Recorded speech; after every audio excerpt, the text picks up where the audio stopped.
আমি চাকরি জীবনে যা ইনকাম করছি তার সাথে বহুগুণ বেশি ইনকাম করি, বাট আমার এখন আগে কোনো দৃষ্টিতে তাকাইলে আমি আগামী মাসে কাজ করলে বেতন পাবো এরকম ছিল, আর এখন তাকাইলে আমার 50 লাখ টাকা 60 লাখ টাকার গাছ আমার সামনে আছে, যেটা হয়তো এটা একটা সম্পদে রূপান্তরিত হয়েছে, যেটা আগের সময় আমার ওইরকম ছিল না। না, চাকরিতে থাকলে আমি এই অবস্থান দেখতে পারি এবং গাছের দিকে তাকাইলেও সবুজের দিক তাকালেও মনটা ভরে ওঠে এবং ভালো লাগে। আর এখন আমার এখানে সারাক্ষণ 15 জন মানুষ কাজ করে, তার ফ্যামিলিটা চলে এই আমার এখান থেকে টাকা নিয়ে। এছাড়া আমার ফ্যামিলি তো অবশ্যই চলে, এছাড়াও আমার বিভিন্ন জায়গায় আগের তুলনায় ডিপোজিটের সংখ্যা বাড়ছে এইটা করে। গাছকে আমি আমার একেবারে সন্তানের মতোই দেখি। গাছের সাথে আমার নিবিড় সম্পর্ক রয়েছে। কোন গাছটা একটু হেলে পড়লো, কোনো পোকা ঢুকলো কিনা বা গাছটা নেতিয়ে পড়লো কিনা, এগুলো অল টাইম আমি আমার যে 3টা বাগান আছে 3টা বাগানেই অল টাইম প্রতিদিন আমি একবার করে যাই এবং এগুলো দেখি। 4 বছর আগে আমি একটা এনজিও প্রতিষ্ঠানে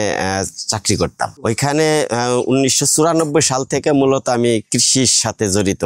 যতগুলো প্রজেক্ট আমি রান করছি কৃষি সংক্রান্ত। প্রথম পর্যায়ে এখানে যত রকমের নতুন প্রজাতি আসতো, যেমন ফুলকপি, বাঁধাকপি, টমেটো, সয়াবিন ইত্যাদি, এই জাতীয় ফসলগুলি আমি এক্সটেনশনের কাজটা করতাম। প্রথমে পাইলটিং করতাম এবং পরবর্তীতে সেগুলো এক্সটেনশনের কাজটা করতাম। 2005 সালে এসে বন বিভাগের সাথে অ্যাডভোকেসির মাধ্যমে একটা এগ্রিমেন্ট করি, ত্রিপক্ষীয় চুক্তি করি। সেখানে 65 হেক্টর জায়গায় চরাঞ্চলে সামাজিক বনায়ন করি। ওই সময়ে আমি কিছু নার্সারি উদ্যোক্তা তৈরি করি। এই নার্সারি উদ্যোক্তা তৈরি করার মাধ্যমে ওখানে আমি চর বনায়নটা করছিলাম। তার থেকে আমার গাছের প্রতি অত্যাধিক ভালোবাসার জন্ম নেয় এবং আমি মনে মনে স্থির করি যদি আমি কখনো চাকরি ছেড়ে দেই বা চলে যাই এখান থেকে, পরবর্তীতে আমি গাছ নিয়ে এই কাজ করব না। আমার এখানে প্রায়োরিটি করছি যে ট্রেডিং বিজনেস করব না কেনা বেচার বিজনেস, অথবা কোনো প্রোডাকশনের বিজনেস করব, অথবা রেভিনিউর কোনো বিজনেস করব, যেমন বাড়ি করে ভাড়া দেয়া, দোকান করে ভাড়া দেয়া।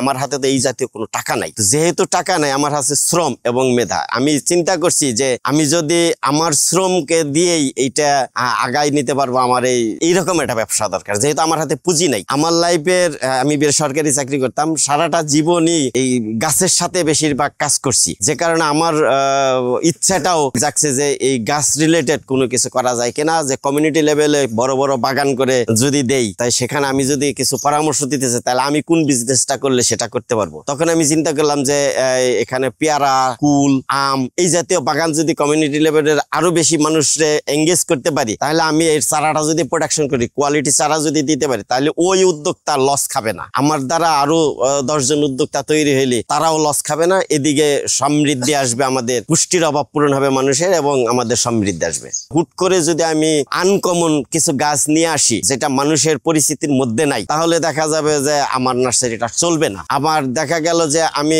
এমন কিছু প্রোডাক্ট নিয়ে আসছি যেটা আমার এই জলবায়ুর সাথে ম্যাচ করে নাই, হয়তো 1 বছর 2 বছর পর্যায়ে দেখা গেল যে মাইর খাবে কৃষক। যেহেতু এটা আমার ভালোবাসার জায়গা এবং এই ক্ষেত্রে কাজ করে যাতে আমি নিজে লস না খাই, কমিউনিটির অন্য মানুষগুলো যেন ঠকবাজের প্রতারণার শিকার না হয়, সেই বিষয়গুলো আমি দেখছি। বাধাগ্রস্ত হয়েছি যখন নার্সারি শুরু করছি, তখন দেখা গেল অনলাইনে টাকা পাঠাইছি, ওটা মার গেছে। এইটা একটা ব্যারিয়ার ছিল। আবার দেখা গেল আমি গেছি অন্য মানুষের সাথে বেশি দাম দিয়ে আমাকে কিনতে হয়েছে। আমি তো নার্সারির জানি না, অন্যরা আমার সাথে কম দামে কিনছে, হয়তো তারা বেচতেছে কম দামে। এই জায়গায় একটা ব্যারিয়ার তৈরি হয়েছে। আর লোকাল পর্যায়ে যে ব্যারিয়ারটা তৈরি হয়েছে, আমি নতুন একটা নার্সারি দিয়েছি, নতুন মুখ, অন্য নার্সারির এক ধরনের চিন্তা করছে যে আমার বেচা কিনি কম হবে কিনা ওনার কারণে, এই জন্য কিছু ক্ষেত্রে হয়তো ব্যারিয়ার তৈরি হয়েছে। তারপরে স্ট্রাগল করছি আমি তাদেরকে আমার ভালোবাসা দেওয়ার মাধ্যমে, এবং দোকানের পাশে আর একটা একই দোকান হইলে যে সেই অঞ্চলে একটা আড়ত সিস্টেম হয়ে যায়, অর্থাৎ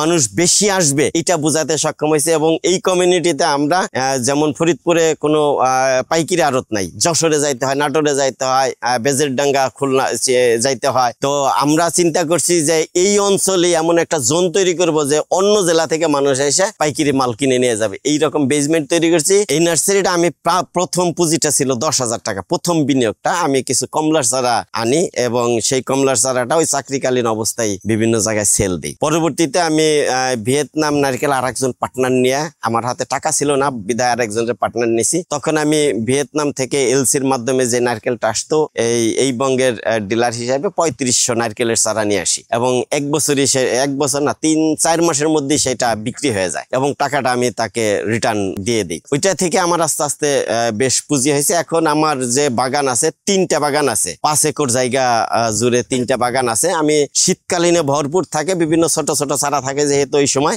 আর গরমের সময় এমন সামার সিজনে যেমন আম জাম কাঁঠাল পেয়ারা লেবু এই জাতীয়র জন্য আমার 2 একর জায়গা আছে।